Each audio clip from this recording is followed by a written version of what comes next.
The comments and statements made within the show are the opinions of the commentators and their guests, have not been evaluated by the FDA, and are in no way attempt to diagnose, treat, mitigate, cure, or prevent any disease or illness. The contents of the show are not to be construed as medical advice. If you have a health condition or health concern, please contact a licensed, qualified healthcare practitioner. Hi everyone, I'm Nan. And I'm Tom, and this is a Supplement Super Sleuth.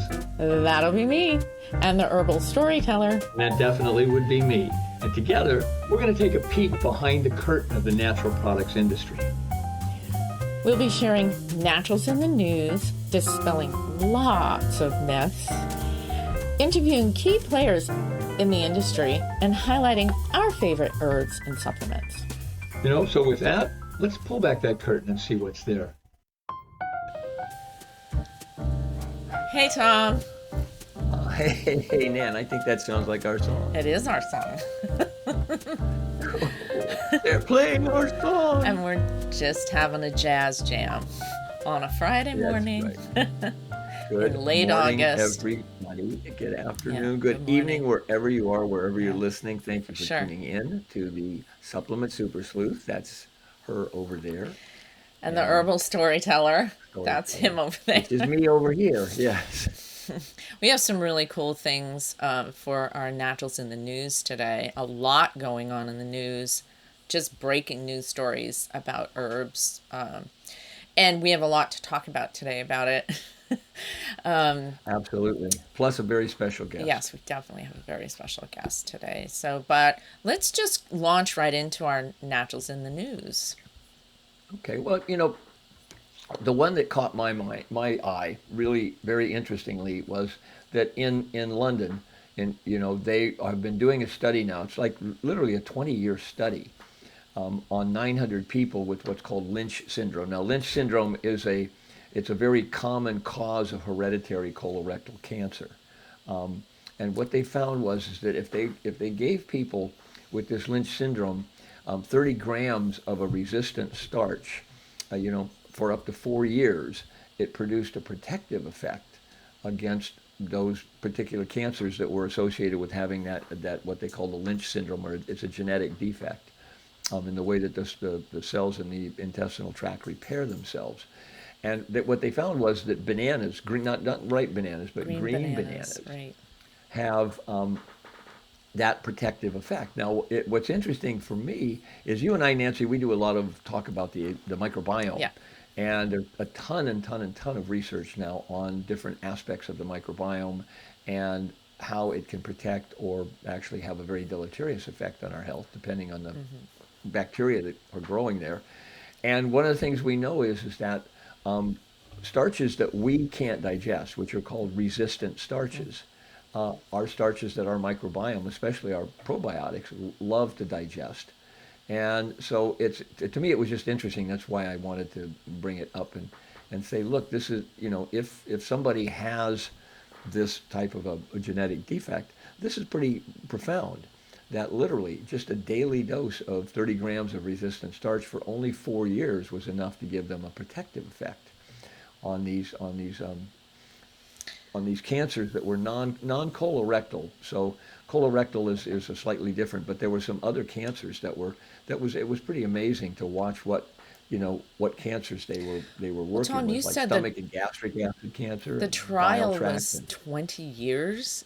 That's what you had Yeah, said there was- when we were talking about Yeah, this. I know. So they were watching people for 20 years, but with some of them, Unbelievable. they only gave it to them for 4 years, and then they followed them for another, 16 years or whatever, just to see, okay, if we gave them this at the beginning of the study, how long and what was the incidence rather of cancer. And there were a lot of at people in the end of study 20-year too, study. right?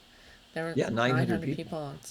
And that's really interesting. I like studies like that, even though they're not as controlled as your gold standard, but I like them because they're in situ, right? They're people living their normal life, having a green banana, or 30 grams, which is probably a whole green banana a day.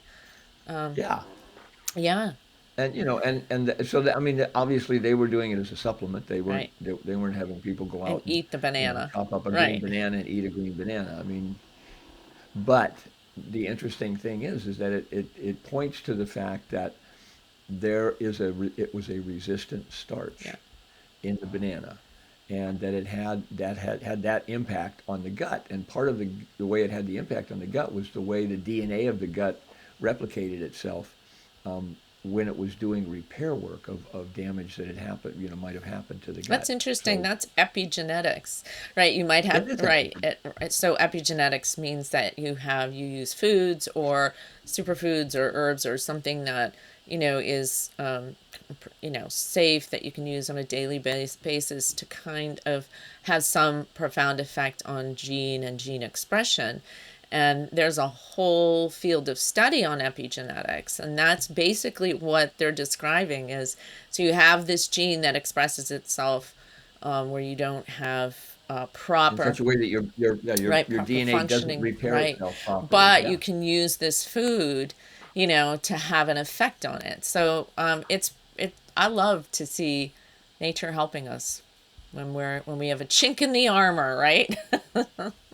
Exactly. And part of what they were saying is that at the end of the study, what a lot of the researchers were saying was, okay, now what we really want to do is we want to go back and we want to find other types of quote unquote resistant starches. Now, resistant starch just means it resists our digestion and use for energy and food, but it doesn't mean it's useless. It means that our microbiome, our probiotics, which everybody's talking about the microbiome and the probiotics, Right, they use that resistant right. starch as a food, and it actually helps to correct this. This what they found in this study, anyways, that it helped to correct this incidence of That's pretty great. cancers.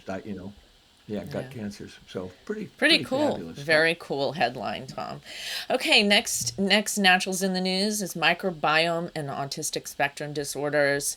Fascinating study that was published in Neuroscience. New evidence hits at the role of gut microbiota in autistic spectrum disorders. So, as a continuance of our conversation about the gut and the probiotics and other kinds of bacteria that live in our gastrointestinal tract from the top to the bottom.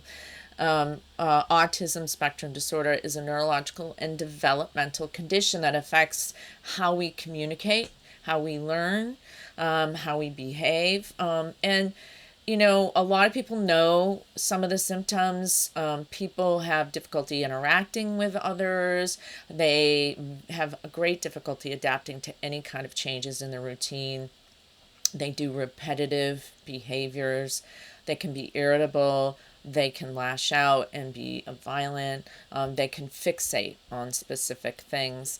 It can happen at any age. It normally happens in the early years of a child's developmental life.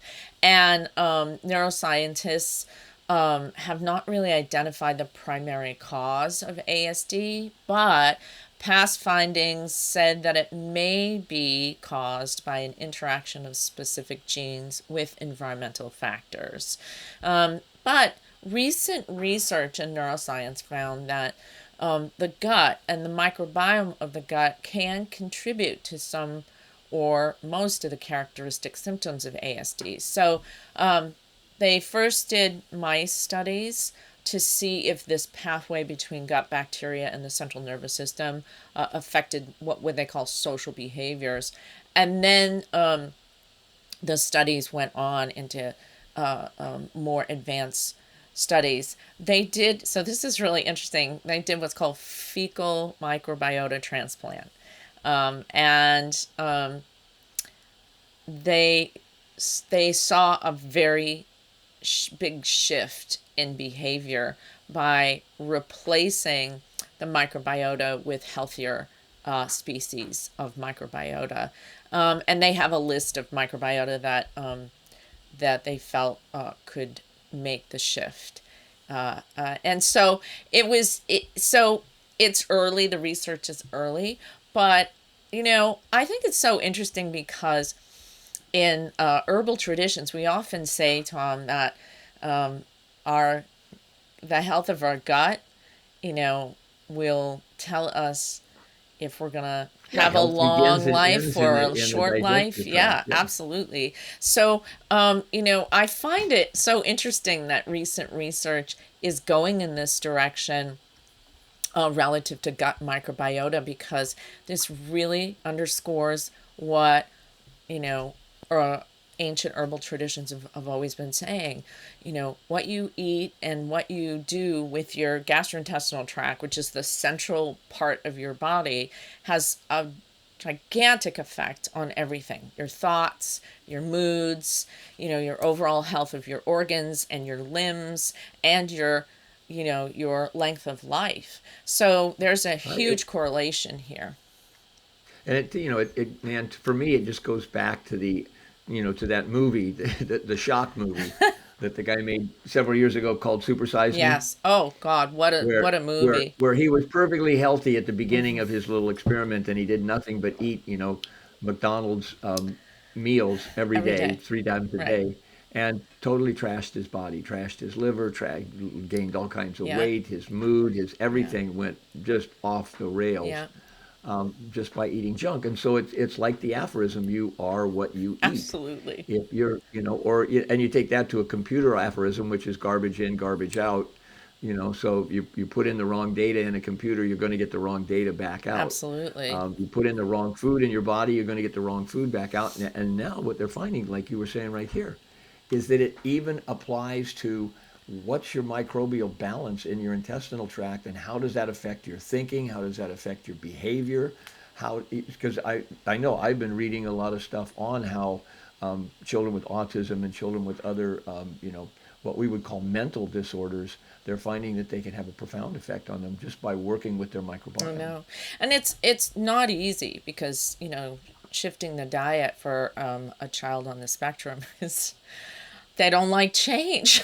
So you have to do it. And they have one food, and that's all I And want to trying to eat. get, and Yeah. texture is a big issue for them. So, you know, trying to get them to take a liquid or a pill or something is really not, and it's not simple or easy. So, you know, but there is definitely something here. So, next headline: pain and stress and the opioid overdose issue in our country. We do want to have a little bit of a nod here on this. This is such a huge issue. This was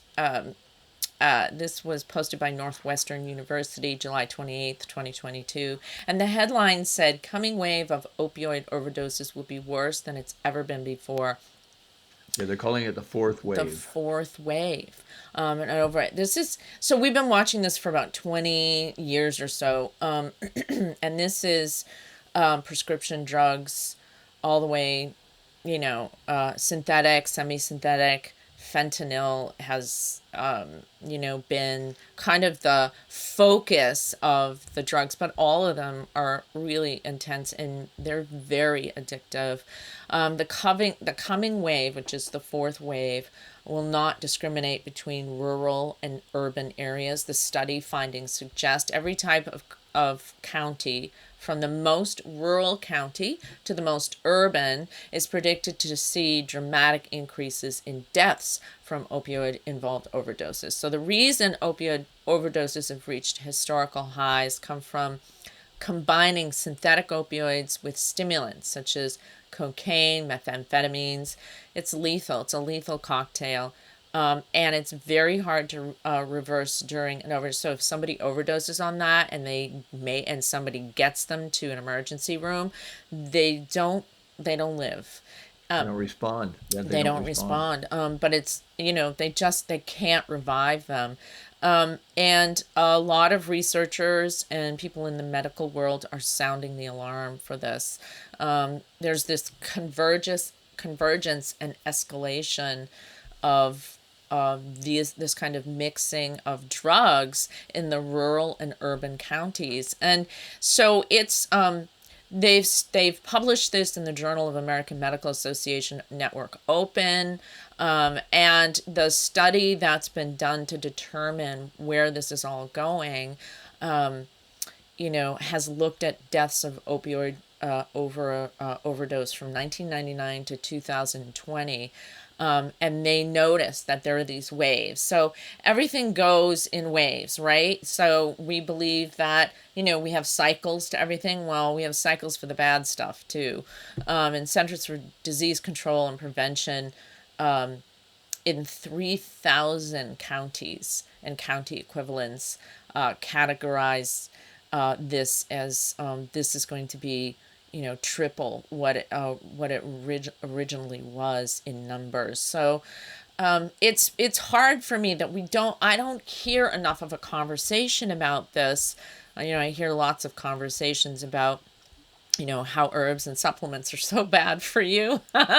And the number of deaths from pharmaceutical overdose, especially the opioids mixed with other drugs, is astonishing. We're in the thousands of people per year.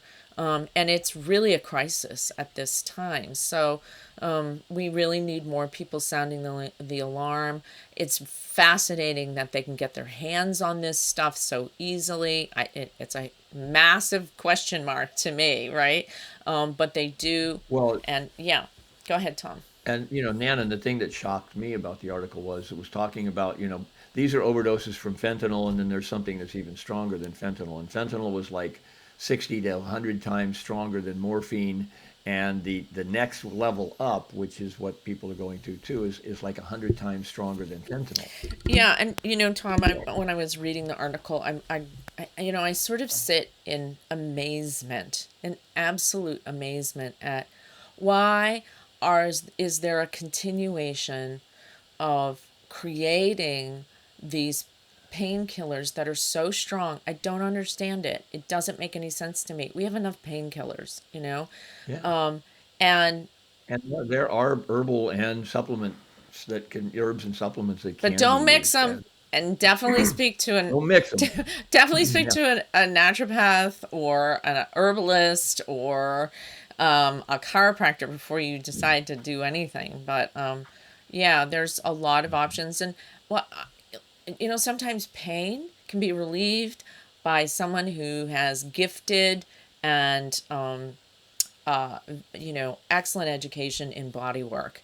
Sometimes physical Yeah. therapy can be great. A chiropractor just working on your body can take you out of pain instead of a drug, and instead of taking an herb. Kratom is an herb, and it gained a lot of popularity because it also kind of lifts your mood quite a bit. But a lot of these young kids get a hold of kratom and then they mix them with these opioids, which is, of course, really upsets me as an herbalist. But Hmm. if you have pain, go see somebody who does manual therapy. See someone who does neuromuscular therapy or trigger point therapy or deep tissue Or fascia massage therapy. or Yeah. right or fascia work or a chiropractor or an osteopath, right? Somebody who will do, and you'd be surprised. So you don't even have to take anything, and someone does manual therapy on your body, and you're out of pain. So it's really, we have so many options that are not, they don't keep escalating. They're like really on a low level. They're really safe. You can do them in a safe and manner, and you don't have to manage things with pain pills. And these very strong opioids, and they make me really nervous. So Well, yeah, like you said, Nan, the fact that they keep getting stronger and stronger, and so it's hard to imagine the premise. It's like, okay, now I've got something that's 100 times stronger than morphine, which is incredibly strong. And if you take too much morphine, it literally suppresses your breathing to the point where you stop stop breathing and you breathing and you die. die, right? And that's And then that's often how you know people are helped out if they're in a end of life stage mhm, and they're suffering. mhm. And then you've got something like fentanyl that's 100 times stronger than that. And then you've got something that, beyond fentanyl, which is 100 times stronger than fentanyl. And it's I don't like, so understand why it. do you need to keep making it stronger and stronger and stronger, and make it more lethal and more lethal and more lethal? And then you prescribe it and it ends up in somebody's medicine Yeah. cabinet, and maybe their grandchild sees it and goes, "Ooh, I heard this could get me trippy." And next thing you know, they're dead. It is it's an epidemic, and we've been talking about this epidemic for well over a decade Yeah. now, and it just keeps getting It's worse getting and worse. And worse. so this is the fourth wave, Uh-huh. Uh-huh. Okay. Next headline. and then And the next headline I thought was really kind of cool because it was a headline looking at the use of electronics, especially like our little cell phones and all those little things, and our satisfaction. And so what imagine that. I can't Imagine that. get no na na I na know, satisfaction. Um, satisfaction. so it literally what they found was is that they were looking at the fact that human beings have an amazing ability to just go out and just let their mind wander and just trip out on whatever their mind is thinking about. And in the past, this has been some of the places where people are just like, I remember an old Beatles song about, turn off your mind and relax and float downstream. Yeah, It's the idea of just letting your mind wander. Scientists are now saying is a very good idea to help keep you more balanced, keep you happier, keep you more satisfied with what's going on in your life. And so the study was published by the American Psychological Association, and it was a study that was done on about 239 different people in a couple of different locations, and it suggests that people don't understand because they don't do it often enough that just getting in your own head and relaxing and thinking and letting your mind think about things, we actually tend to get afraid of that. It's like, no, no, no, I don't want to it's go there. My called mind could take me daydreaming, some. Yeah, and it's yeah, it's called wonderful. daydreaming, and so it can be called, because I can remember as a kid I did a lot of Oh, daydreaming, I did too. I think I was and I think I was and it's undiagnosed attention deficit disorder because I often would be daydreaming out the window, looking at the exactly, birds. and people would be like, okay, Earth to Tom, come But back, come it's back. It's fine. It's like, a good thing. It helps you it relax. actually, Yeah. yeah, it helps you relax, and it also helps to bring up new ideas and new Yeah. understandings of problem solving and so Yeah. on. So what they're finding is um, that what the head researcher said is our research suggests that individuals have difficulty appreciating just how engaging thinking on its own, by itself, can be. That would explain why people prefer keeping themselves busy with devices and other distractions rather than taking a moment for reflection and imagination Right. in daily Right. life.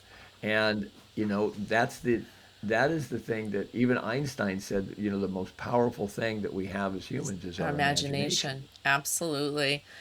Yeah. Yeah.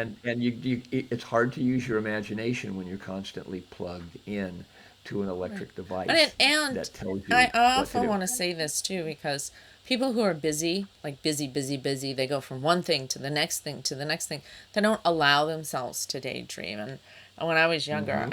I would go outside and lay in the grass and stare at the clouds and just stare at the clouds. And we just have lost all of those skills. We've lost the ability to make space to daydream and imagine, versus it just being like, oh, look at this thing in this, look at this app, look at what this person's doing. It's entertaining, but it doesn't allow us to kind of reconnect with our own imaginations. I loved this article. When you sent it to me, I was like, Yeah. right on. It's Now I feel great. It's not a disease to daydream. Like I used to think, oh God, something's wrong with me. I'm always daydreaming. But I have a really active and imaginative mind and I love it, and I kind of can live in that space and it's a good thing. And you yeah. do too, Tom. We talk a lot about that. Well, and it's like, people would tell me like, you're always so off in the clouds. Get back here and be more practical. Yeah. And it's very interesting though to understand just how much more of our world we're actually able to enjoy and to understand and even contemplate if we just put the for lack of a better word, put the damned electronics down for a little bit, unplug yourself, Step and let your mind away and from the people. chalupa. Right, and people were like when they started the study, they said, "Do you think we're going to have you do nothing but think? We're going to put you in a dark room, for instance, with nothing else, and let you just sit there, and you can just think." And initially people were like very nervous, and then after they kind of got used to it, they realized, that was really good. I really liked at 3 minutes, and they did it for 3 minute sessions or 20 minute sessions, and everybody came back saying, "Wow, that was a lot more enjoyable than I thought it was going to be." Absolutely. Which is kind of, it's like, oh my God, I was thinking, how about that? I think that was kind of fun. Um, I That's literally, amazing to me. and it may not be true, but I heard a study that said that, about 3% of the population really, really spend their time thinking about things, without that kind of external stimulation. Right. And about 5% of the population think they're thinking about things, and the rest of the population is just plugged in, you know, almost 100% of the time. It's too bad, That isn't it? Yeah. I'm being distracted. I'm being distracted. I'm being distracted. Cool. And so this is interesting to find out that now they're doing a study saying, no, it's really healthy for you to actually take a break from your electronics and just think for a change. Yeah. So, Tom, we very soon here we're going to be welcoming a special guest, and we have some hot topics going on in the news right like today. Yeah. But Yeah, I want to cover that one, y- but I don't know whether to cover it with him or, cover it and then ask him about it later. yeah, well, before we welcome our special guest, Dr. Daniel Fabricant, I do want to say that there's a lot going on in the news today. I heard a headline come straight forward that a congressman's wife passed away from dehydration, and the news headlines were saying that she had taken mulberry leaf. They found a piece of undigested mulberry leaf in her stomach, and they're pointing towards the improper use of over-the-counter herbs that caused her death. I think there's a lot more information that we need before we kind of, jump off that cliff. You can die of dehydration, and if you're trying to shed water and do it improperly, and you're not drinking enough water and you're dehydrating yourself, you can kill yourself. And a lot of people who try to diet, they do also try and use diuretics, whether it's natural or not natural. But doing it on your own is never a good idea. You should have a practitioner there working with you at all times, whether it's a naturopath or a chiropractor or a registered herbalist or a doctor working with you if you're working to take some of the water off of your body. But we see every day in the news that there's a connection between vitamin deficiency and health outcomes. We see every day the good news too about vitamins and herbs and how they do help and support used appropriately.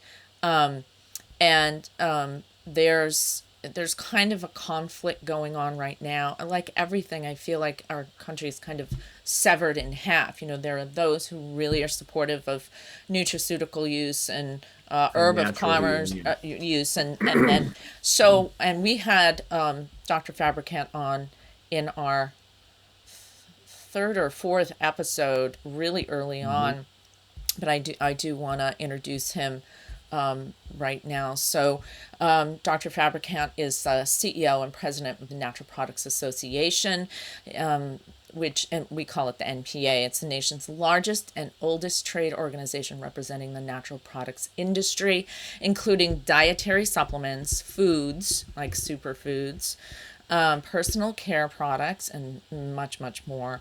Herbs of commerce included in that. Most recently, Dr. Fabricant served as the director of the Division of Dietary Supplement Programs at the U.S. Food and Drug Division of Dietary Supplement Programs at the U.S. Food and Drug Administration, where he directed agency policy, public affairs, and regulatory action regarding the regulation of the dietary supplement industry for more than 3 years. Dr. Fabricant earned his PhD in pharmacognosy from the University of Illinois at Chicago, where he has served as an adjunct professor in the Department of Medicinal Chemistry and Pharmacognosy since 2009. And he has also published extensively and is internationally recognized for his regulatory and governmental public health expertise and natural product research. Daniel, it is really a pleasure and an honor there's been so much going on in the news. When we first had you on, it was because the FDA was trying to was what it appeared to be is they were trying to limit our access to a really wonderful supplement called N-acetylcysteine, NAC. And they were talking about the fact, well, it was licensed as a drug in 1963, so therefore you folks can't use it because it's a drug, not a supplement, Right. even though you've been using it for 30 years with no adverse effects. And oh my gosh, they use it. It's the first thing they do for, certain types of overdoses in the, like Tylenol overdoses. In the emergency room, they're going to give those people NAC. So now they've come out with a final decision. You folks had the Natural Products Association had to Yep. sue them, right, in order to try and get them to make a decision. It's like, okay, time to get off the pot here. And they came back with a what seems to be, it's like, okay, it's we're not going to allow it to be a dietary supplement, but we're not going to enforce that decision yet. If we have an adverse event, okay, then we'll go back and we'll enforce that Yep. decision. How does that really And work, Daniel? I don't really yeah, understand. That sounds like an odd we'll let you use situation. it until we take it away Yeah, from you. it's there's kind of a DC thing that it's like, when you sue someone, all it means you're going to spend more time with them. So, on this particular issue, suing the government, we've just had to spend more time with them on the issue. Still Right. ongoing. We haven't closed it yet, but yeah, I think Tom, you said it right. It was like, okay, we were on shaky ground before that we weren't aware we were on shaky ground with NAC, and they kind of put us back on the same shaky ground and said, hey, maybe now at least it's shaky. Yeah, so we're really trying to move. We did the first step, which is get to enforcement discretion, which they've never done before. It's unprecedented for a supplement because you laid it out very well, very concisely, Tom. It's like, hey, it was fine for 30 years, and then, oh, not fine. So now, again, and thought was put back on Amazon. I imagine other platforms is going to go back on. Insurance is still a problem, so we're working on that because everyone who was selling it before had their insurance dropped, and so that's a whole other time, Wow. right? But the land of unintended consequences, right? So Yeah. and that's Exactly. really, Collateral yeah, collateral Collateral damage. damage. Right. power of I'd say the press, the bully pulpit, call it what you will, really economically harmed the industry and really from a health standpoint really harmed people who depend on NAC for a Yes. variety Yeah, of really it's got so much utility. There's so much science behind it, and Yes. that's and the exactly right. safety now, and it's funny because I heard you guys talking on the break on the white mulberry issue, which we've been dealing with that too. But I so bet. we're on better ground now until someone says, oh, a coroner now, and I didn't know coroners were experts in botany and it could identify things post mortem. Thank you very much. That's right. Yeah, It's like, That looks like but a mulberry I mean, leaf to me. that looks right. And it's got to be white yeah, mulberry, and she died because of it. It's like, you sure? you would have probably the greatest botanist, Linnaeus, right? Maybe could spot that, but Right. Exactly. yeah, but But it's out there, right? It's like massive headlines. It's out there, and people, we have such fear factor in our country around we these do, and things. we're So reactionary. And the story, I mean, and yeah. we've been in contact with a reporter. Obviously, it's funny. I was in Salt Lake earlier this week, and she contacted us like literally. She's like, "Oh, I'm on deadline tonight. Can you get a hold of me?" And it's one of those where you have to because if you don't, oh, they weren't available for comment. Right. Worse, Right. like oh, you Right. show up for your Yeah. trial. Like not not good. But I think it's really unfortunate because one part of the story says, well, we don't know if she was actually taking a supplement. We don't know if it's a tea, an herbal, an extract, Right. but they found this leaf. And then the next line, this underscores the dangers with the dietary supplement industry. And you go, well, that's a Right. deep. So, Well, Yeah, and that's the and big leap. and on the heels of this bill in yeah. California, right? Like, wait a second, what's going on here? And federally, we're still dealing with this whole mandatory product Right. listing, which Right. it seems like for the time being it's out, but that could change because you're talking about drug user fee authorization federally. Which what are we doing in there? We're not drugs. We don't get to make claims for drugs. Right. We don't. So that's fine. But then we got effectively held hostage politically, and yeah, and like you said, California was passed too. California, the bill got worse on passing the Senate. So one thing they did is they tried to limit it to thermogenics and things dealing with metabolism. Right. Right. which would be, Which is for lay fine. I people, that think would be that, like, yeah. yeah, Right. stimulants. Now Yes. Right. everything. And if you, it's interesting, and this is where, you know, this is where I have an interesting job, is if you go to the California State legislature site, where they've got all legislation out. The last summary in the Senate had a list from NIH of commonly used ingredients in weight loss, 24 of them, and things like vitamin D, things that we see all the time, caffeine, um, Garcinia, green tea, and you go, wait a second, everybody retailing those sorts of products is going to have to, is going to have to change their operations, change their worry. It's really, it's unfortunate, and there's not a stitch of science. We have sent FOIA after FOIA into the FDA. Certain drugs actually kind of elicit anorexia, bulimia, other eating disorders. Yeah. Could really Yeah. play hard on the central nervous system. Right. In our, nothing in our space that really does that, and there are no AERs that are consistent with that. So this whole thing is like, oh hey, kids have body dysmorphia. Why? Because they look at social media too often and they're always plugged in.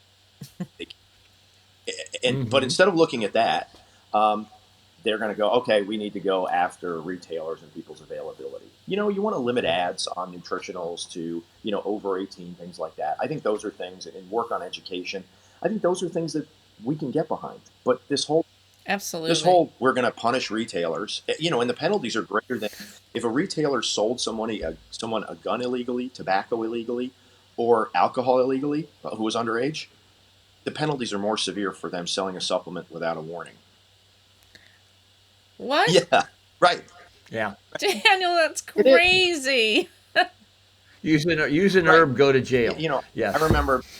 Well, they did that in Amsterdam with kava. I remember as a kid going to California, Northern California. I think they started, maybe Southern California. You guys might want to correct me, but I remember as a kid, pretty young, seeing the skateboarding is not a crime bumper stickers.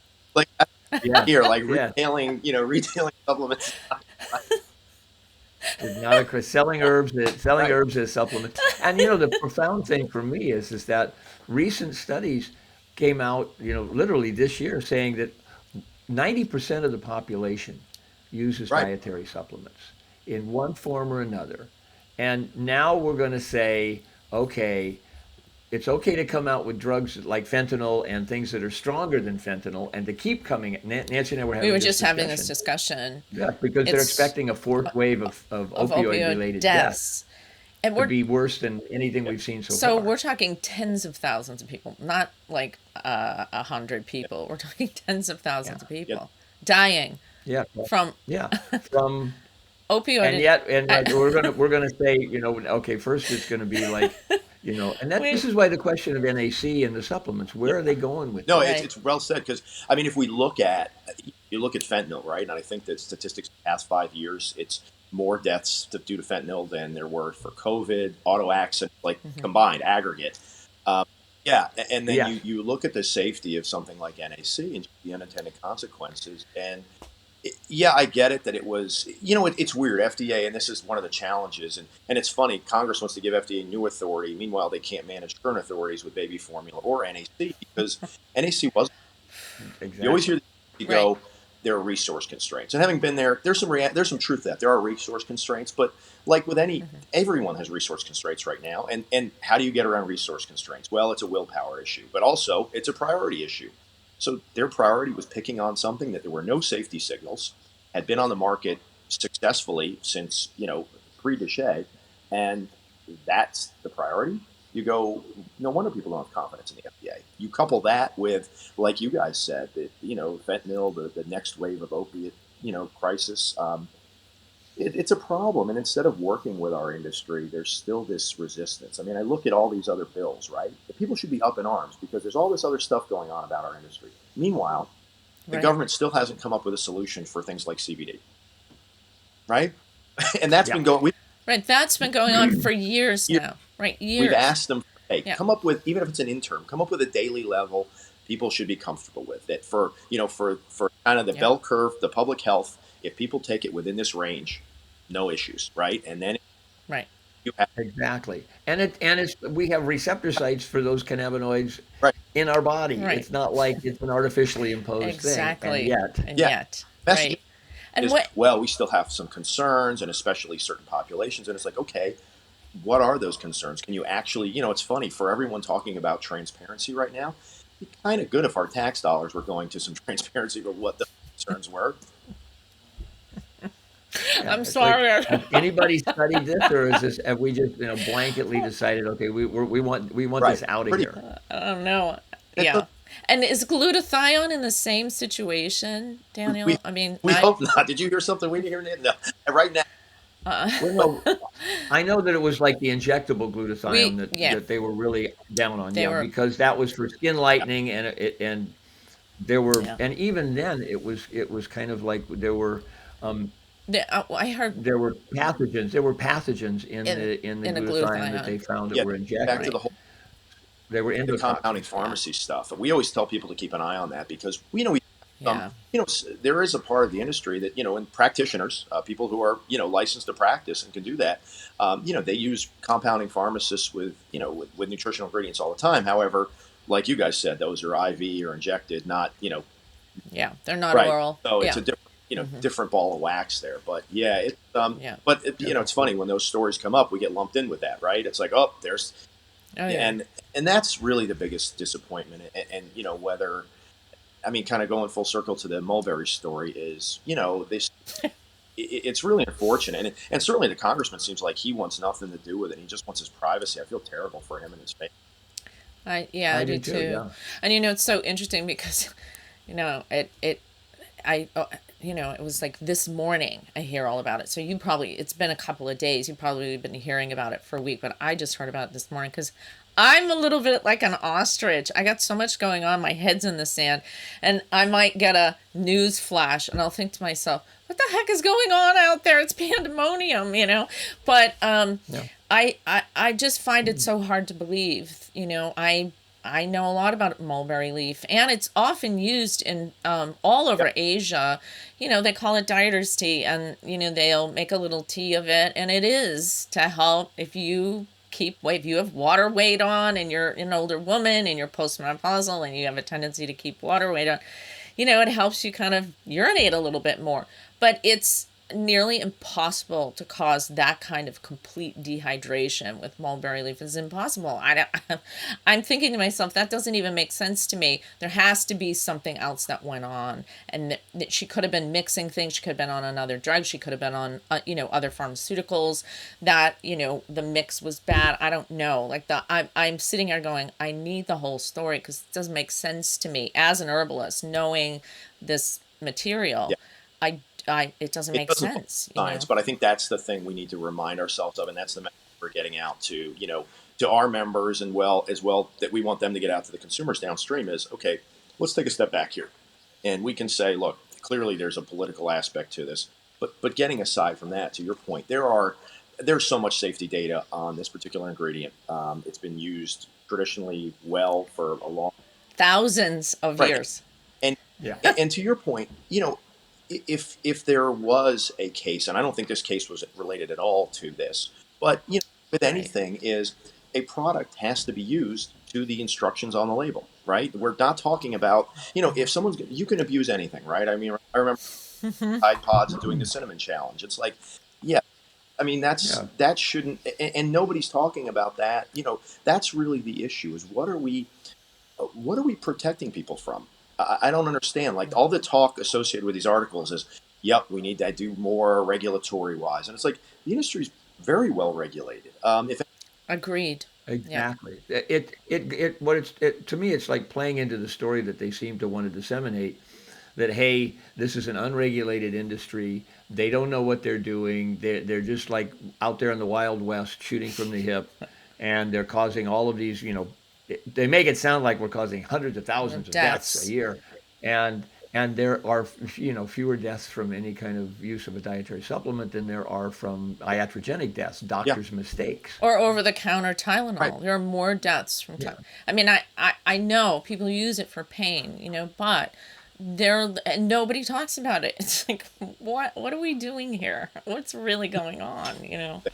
So, commodities FDA regulates, it really, if it's not yeah, the safest, it's one of the safest. And what about foods? Yeah. And it's like, look, I mean, we've seen these outbreaks in spinach and everything else lately with Salmonella, E. coli. Yeah, I E. mean, coli. about right. 150,000, and we always tell people this, about 150,000 hospitalizations a year for basically produce related sickness, right? So that's Yeah, not, and Mm-hmm. they do a lot to ensure safety, everything else. I mean, our industry is everything's, yeah, the safety is almost, and that's the topic we need to get back to, is that, hey, the safety is, right. it's really inherent. We're talking about natural products. Can things be abused? Sure, of course. You can always take too much of something. However, that's why we have the labeling regs that we have. Back to what you guys said, Right, we've got right, requirements. Manufacturers are right. they've got to put those instructions on there, and they do. They do. And they absolutely do. And if you have a question, go talk to a professional. We have tons of them. Go to the American Herbalist Right. Guild if you're taking herbs. These people are registered herbalists. They know their herbs, right? Go talk to a naturopath if you're using nutraceuticals. If you have a question at all, go talk to a professional. The retailers Yeah. know so Yeah. much about this stuff. They're Yeah. amazing. They're It really, amazing. And Yeah. and to your earlier point, Daniel, what's fascinating is like I used to tell people when I was doing my trainings that guaranteed not to work if you don't right. take it as directed. I You're like that. Well, it's like that, and that's really and that's not the point of any form of government, right? Is like, you don't regulate abuse. You can't do that. You never. That's a field too far. They're public health agencies. They're not like, hey, specific for the yeah. people who are going to go, oh, I'm going to ignore the rules. I'm going to ignore the instructions. Yeah, You can't yeah, stop that that's from right. happening. That's right. Yeah. It's Ever. inherent. Yeah. Well, and if the premise is that okay, in order to protect our population from this type of rampant Right. abuse, we're going to just make it, Right. illegal for anybody Right. to sell these things. So if Didn't we that's the do that with case, alcohol at one what Right. point? Right. right? And then we decided no alcohol, alcohol was Right. not a drug. No, look, you know, someone drowns in a swimming pool, so we should ban water. I mean, you're right. I mean, Exactly. It's so Exactly. hard. I get it. I had a question here too. Tom and I were talking about this yesterday. So, N-acetylcysteine was classified as a drug. Are there any other of our supplements that were somehow classified as drugs, like vitamin C or white willow bark? Are there any other of those landmines out there that we don't know about, that you know about, that would help us understand any of these nutraceuticals being classified as great drugs? question. And I think there are. And we had in our complaint, actually, we mentioned L-carnitine, we mentioned caffeine. There's a lot. There's a lot of overlap, and CBD, obviously, there's overlap. That these Yeah, Yeah, definitely. definitely. So, yeah, and that was the whole thing about NAC that was so surprising, is why now, after 30 years, why? And so the short answer is yes. The kind of longer answer is, if they wanted to do that to other things, and that's why this whole mandatory product listing aspect was really concerning, because it's like that, giving that administrative ability to render something out. It's not even it's unsafe. It's, hey, we don't think it's a supplement. And so what is that going to do? Right, The downstream right. effect is retailers are going to go, because they probably can't get insurance and everything else. We're not going to sell it. And so it's like, wait a second. So because there was an IND filed in to Tom's point, in the 60s, that's going to exclude it forever and ever and ever. And I think that was really the frustration, is we were really trying to get the agency to say, okay, let's come up with a rational position on that sort of construction. And what they did was they didn't really address that issue, was kind of the drug exclusionary clause, which, we're going to be dealing with that on hemp. I mean, hemp's got, what, 145 cannabinoids? Yes. Yeah. Every So single one take of your pick. those? Which one is going to get Right, us right. into trouble now? What? So it's Right. like, this has to be addressed, because there's so much promise. I get it. There's promise as a therapeutic, as a drug of the cannabinoids, but there's Sure. promises as something we use daily, right? As a whole Right. herb. Uh, Absolutely. Hmm. Absolutely. Without a right, that doubt. healthy people are You using know? because they want to sleep better, they want to, and so I think that there's really got to be some discussion about, um, some kind of bifurcation there, because we can't have an agency with a head in the sand going, look, I get it, when it comes to claims, there's a bright line. We can't cure, treat, mitigate disease. We get that. That's not, what we're, Yeah. if you're working with a practitioner, yes, they can do that with natural products. They can do that with, but if you're talking about buying off the shelves, we get that. We can't say, hey, Yeah, that's an right, advertising right, marketing thing where it's misleading and that's why it upsets me when people say, "Oh, well, you're not regulated."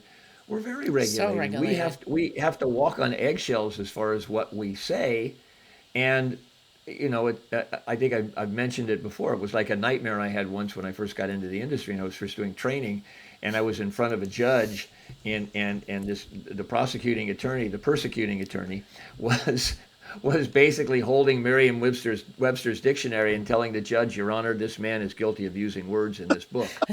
Um, and, He and really and had it's that like, dream, by the way, because we I were did. working together at a company, and he called me and he said, I just had this bizarre dream. This is a real thing.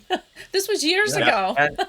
And it's like all the time we get to the point where it's like, no, you can't use this Right. word. You can't use You that can't word. use that You word. can't say No, I'm sorry. this. No. Yeah. Cough used to be just a term, but now it's a yeah, medical definition. Right. And so, my biggest concern is that this is kind of like the frog in the pot, turning up the water slowly, slowly, slowly.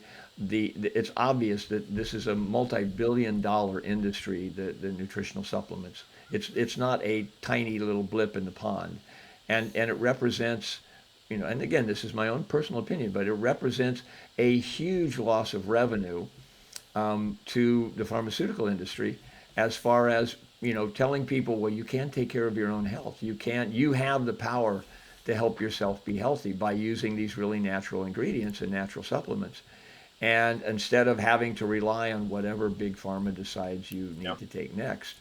And so to me, it it's a lurking danger. It's like, okay, yeah, we've decided that NAC is not a dietary supplement, so we can take it off the market anytime we want, but we've decided we're not going to do it yet because we're waiting to see if there's a Yeah. bad incident. Now, all it would take them would be a couple of bad incidents and the press to go, "Oh my God, NAC is like poison," and the next thing you know, they're taking it away. How many supplements do we end up getting taken away? And like you say, which is fascinating, is what's the ripple effect for all of these small businesses in the dietary supplement industry? And what do they do? All of a sudden they get fined because they're selling a dietary Yeah, supplement? and Right. I think Tom, you cover it well. It's really it's not even that the supplement has to cause harm. As you get a news story like we just got on white mulberry, where again the fact that a coroner, the world's most amazing botanist slash coroner, and here's the other thing, found a whole leaf or parts of a. It's like that doesn't sound like a supplement. It sounds like some, like.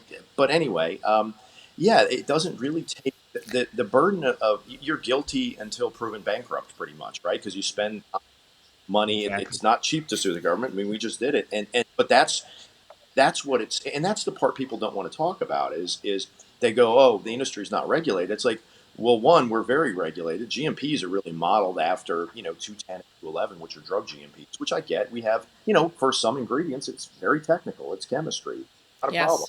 Yes. Um, Yes. but at the same time, to kind of restore things to NAC, right? To the shaky ground we didn't know we were on. We didn't know we were in double secret probation. But to go back to double secret we got to do the government. We've got to spend, X amount of dollars. Right. And you go, Right. well, how is this? How can we not just have an agency where we have a conversation with them and go, hey, okay, what's the point here? We got it. There were products making illegal claims with NBC. Those claims are already illegal. Right. Can we just deal with the Right. claims and have those people, you know, press the claims? And that's really what should have been the issue. Because you're Right. Yeah. Not taking something away right, from the entire right. industry. Again, and the And safety is there, but I worry like you is even with the safety so well established on NXT, right? We're talking since '94, probably tens of billions, if not hundreds of billions, of daily doses of NAC consumed in this country. Yes. Uh, yeah, Yes. and I don't think any of us stepped over random bodies, on the way to our offices on NAC this morning. So, No. putting that aside, um, if there's one news story where another genius coroner goes, "Oh, it was an NAC capsule in their stomach," right? I mean, that's all, right, exactly. Genius right. corner. We're back at we found NAC in their Right, medicine right, cabinet, and we know they were right. Well, ODing and on it. that's the other thing too, is for the unregulated crowd. So we spoke with the reporter who covered this Mulberry story, and she knew what Yes. adverse event reporting was, and even more so, she had no clue that dietary supplements have the same requirements that RX drugs do, generic drugs do, over-the-counter drugs do for adverse event reporting. So if they're, I couldn't go out there and say, hey, this new drug we found, you know, she had a prescription for it once upon a time, so that was the cause. I can't do that. So why Right. then can they do that for for our industry? Is it's really it's frustrating. There are double standards. I get that. I'm not going to cry about that. But I think Tom, your point. There's so much power in kind of the self care movement. It's not a small industry anymore. That we still have, Mm-mm. we still have that spirit, that kind of grassroots spirit. Yeah. Hmm. I want to take care of myself, or at least I want to do the basics. And if the Yeah, rails I don't really want come to be off, then I'll go dependent. see my physician, which you should. But I want to feel empowered to take care of myself, right? That we have a right to that, don't we? Question I'd like mark. to think I so. mean, I mean, I'd I like to think no, I mean, so. I think where you look at Deshay as a construct, and there's been people that I think it really is philosophical. Nancy is. I think you have people who go, hey, I think Americans, I think the world in general is smart enough, especially with the information tools we have at our hands. What an amazing time to be alive and getting. Not that all of it's good, but you know what? You learn how. Gotta kiss some frogs, Daniel, and you do. right. Learns the scientific method. You start looking at the literature. You start looking at the research. Right. Okay, this is tier A, tier B, and you make decisions that way, and everyone has Right. access. And I think that scares some people because I think philosophically there's some people going, wow, it is so powerful, and we've got to, we can't be apathetic. We've got to make our voice heard. I've got to thank I big agree. thanks to you guys too, because you guys have been a huge help in getting the word out in California and getting the word out on federally and making sure that people tell their lawmakers, hey, you know our Yeah. access. We're pretty comfortable with the laws around our access. We're pretty well regulated. Let's keep it that way. Yeah. Oh yeah, it and the thing that for me is that and I think the quote is attributed to Thomas Jefferson. The price of freedom is Yeah, eternal vigilance, and that is something that as consumers we have a right to say we want access to this. Yeah. And if we don't tell our congressman, like just like you were saying, you talking to the reporter who did the article on the white mulberry, and she had no clue about some of the nuances. So we can't expect our legislatures to have our legislators to have that kind of a clue, like, oh yeah, they're all right. expert herbalists, let alone expert coroners. But basically, they don't know. They hear it and they think, oh my God, yeah, this is bad. My constituency could suffer and I could be blamed for this because I didn't come out and speak out against the use of supplements. And it really it takes absolute vigilance, and it takes a part of people listening, people who follow us, and thank you all for everybody who because our followings are growing and Yeah. our likes are growing. This is an important topic. This is a topic. If 90% of the population uses dietary supplements and suddenly it's Yeah, taken away because people don't say, "Hey, wait a minute, stop. We want dietary supplements. We want access to dietary Yeah. supplements." I mean, can you imagine if we went back into prohibition and said, "Okay, from now on, no No alcohol"? alcohol, Holy, people. well, even worse, if we went back in and said, "Okay, from now on, Viagra is illegal." Holy crap. Just because people die, uh, Just because people had massive heart attacks when they took Viagra. Oh, we gotta take it off the shelves. You guys can't have this anymore.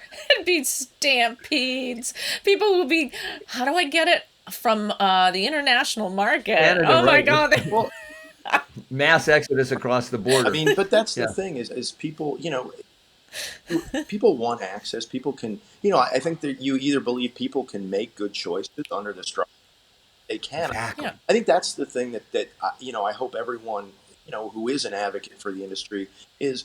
Wait a second. Let's look at the numbers. By the numbers, like you said, Tom. If 90% of the country uses it, and you really, we're not seeing we're not seeing issues. And if there are issues, we generally see FDA deal with them. I mean, even FDA, it's despite their screw ups like on infant formula, things like that, we still have, if not the safest food supply in the world, one of these safe. You Right. know, It's true. has to do Exactly. with, yeah, people always say, well, it's the agency, it's the regulatory structure. It's also the consumer. I mean, I think, I look I look behind you, Nancy, and it's like, people who are advocates for self care, for alternatives, for botanicals. It's not like they just read one book. This is Oh God, this is only a quarter of my right. library. Oh yeah, if you saw our entire library, you'd be like, okay, this is like Library of Congress Right. is now jealous. Um, And we bump that up against the medical establishment, which, if you look at it, and this is not a new statistic, but I think the last time they did a report on this is just nutritional education, they get 16 hours. So for 3 years of medical school where they take classes, they only get 16 hours of learning on nutrition. You go, huh?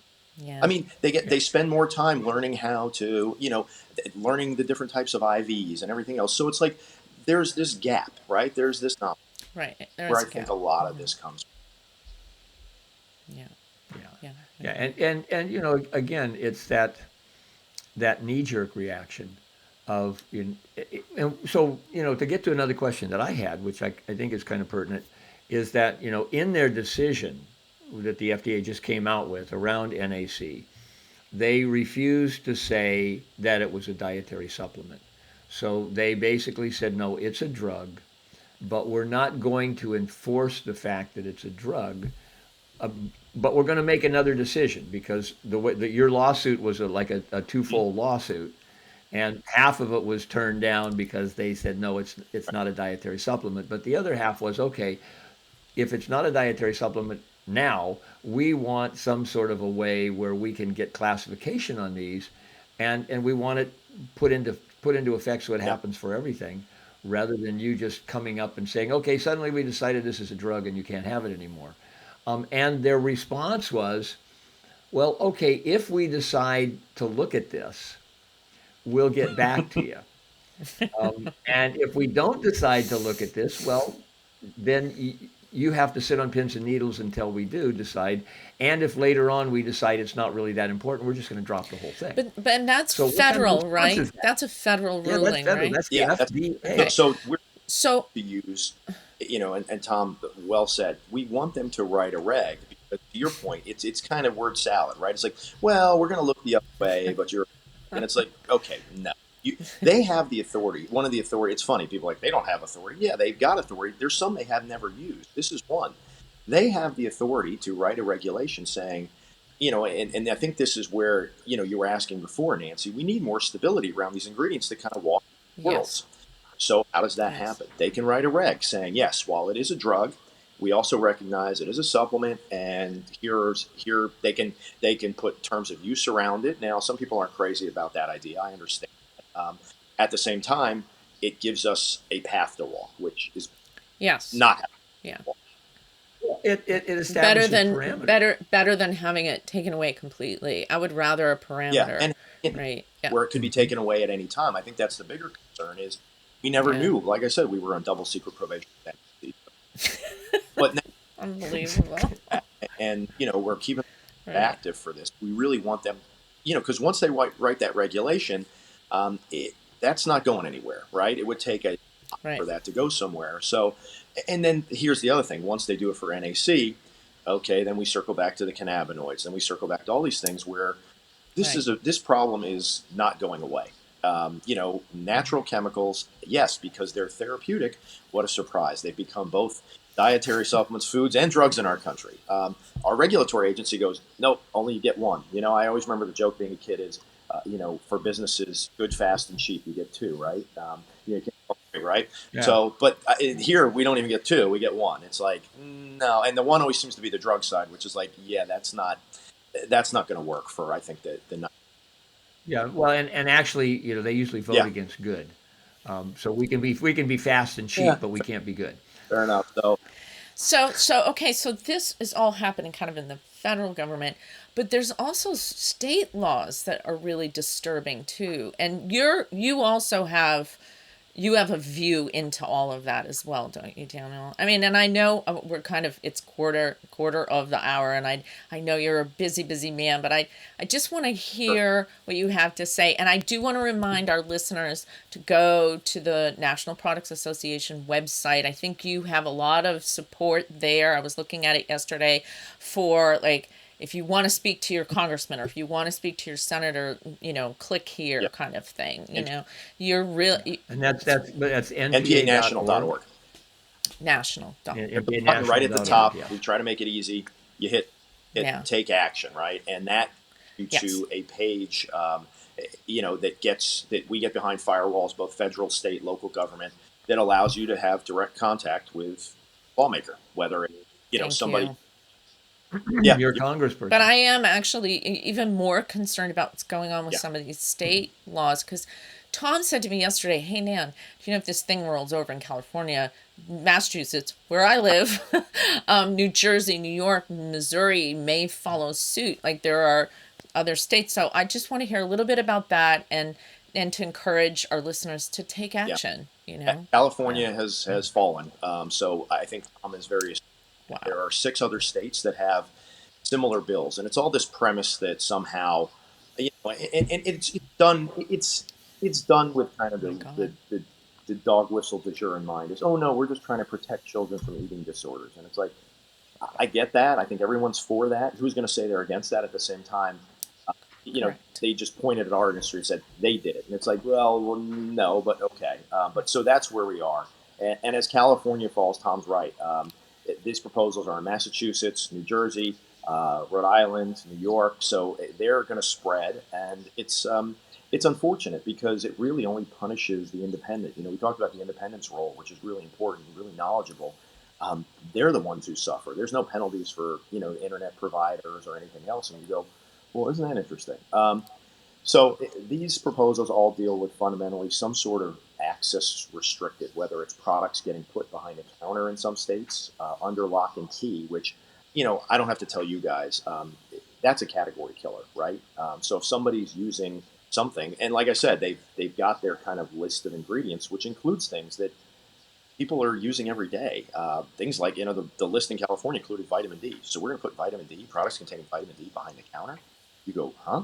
I mean, we still have food deserts out there. And we saw during COVID, like, it wasn't the most important comorbidity, but I think it was second and third was vitamin D status. So, Right. huh? So yeah, the other states, we've done it. Mass. We've been fighting it in mass for 6 years now. We've been pretty successful, but eventually we felt like it was going to happen. And now in California, it gives these guys motivation. This is why it's really important that people write, because as of right now, 44% of federally who's in the House and Senate served in state legislature. So it's kind of like the farm system, right? For getting in Congress, Yeah. right? And so they, Right. they go, oh, I'm a local rep. I've got, I've got some popularity. How do I get more popular? Well, they seem to like to, as we've been talking about all along, we're in the news a lot. So who do I go to, right? And Yeah. that's what they do. They really use our industry to gain notoriety. And you go, wait a second. And there should be outrage. I mean, if we should be outraged There should as be. an industry. Definitely, if anyone, I certainly want people to fight back against MPL and what's going on in Congress right now. But the state legislators, really, we've got to keep. They don't know our industry, and they talk No. to someone who's a political expert who's plotting out their career, and they go, oh, that issue gets news, and they just gravitate towards it, and that's where we are. So it's really important that folks, all politics are local, right?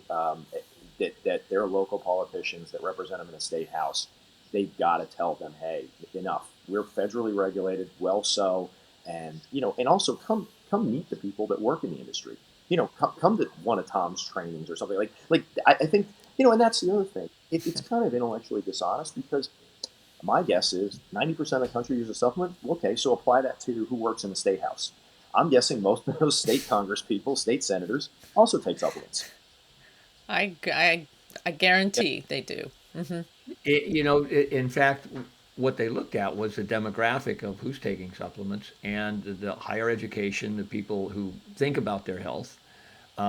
They're looking at taking supplements, and even people with very modest to super low income they are trying to find something that will help them. because Affordably, they usually will realize- take a multi, and they'll give their children a multi too. Oh yeah. You know, our food is not as nutritious. We're, you know, overfed, undernourished. Yeah, people want an insurance policy, nutrition. Yep. So great. Yeah. yeah. Oh goodness. Daniel, Well, thank you so for much. what you got. do. God, you are a male Joan of Arc, I guess. Hey, I don't have an issue with that. No, We don't really want to. None dare call him a John of Arc.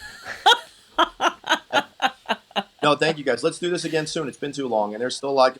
Okay. I love it. Love it. The election love it. coming up, we're certainly federally to try to keep, you know, these additional provisions off, but they may come back up after the election. So going on. Oh, yeah. So Oh yeah. really, Let's keep it going. everything you guys are doing and getting the word. Thank you. True champion. Thank you. And that's npanational.org, folks. Go there if you want to be politically active. This is a great Yeah. way to be politically Yeah, active. take action, please. Take a stance for your own health Yes. and for your access to things that help you be healthy. Yeah. Thank you so much. Thank you, Daniel. And Have Daniel, a great day. Thank you Thank you, guys. again. Talk to you Yep. soon.